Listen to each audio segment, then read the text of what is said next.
MV. ഗോവിന്ദന്റെയും K. സുരേന്ദ്രന്റെയും ഭാഷ ഒരുപോലെയാണെന്നും ഇവർ തമ്മിലുള്ള അന്തർധാര ഇത് വ്യക്തമാക്കുന്നുവെന്നും ടി. എൻ. പ്രതാപൻ. പൂരം കലക്കൽ ഡീൽ പൂർണ്ണമായും വെളിപ്പെട്ടു. ഇതെല്ലാം തൃശൂരിൽ ബി.ജെ.പിയെ ജയിപ്പിക്കാനുള്ള ഡീലായിരുന്നുവെന്നും CPM-നെ സംഘപരിവാറിന്റെ തൊഴുത്തിൽ കെട്ടാൻ മുഖ്യമന്ത്രി തന്നെ നേതൃത്വം നൽകിയെന്നും പ്രതാപൻ കുറ്റപ്പെടുത്തി.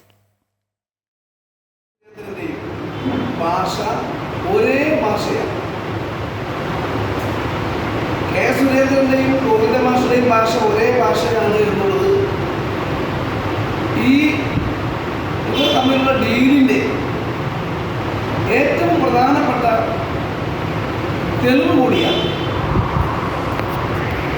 രണ്ടുപേരും പറയുന്നത് എം.ആർ. അജിത് കുമാർ RSS നേതാക്കന്മാരെ സന്ദർശിച്ചതിന് എന്താണ് തെറ്റ്, സന്ദർശിച്ചുകൂടെ എന്ന് പറയും.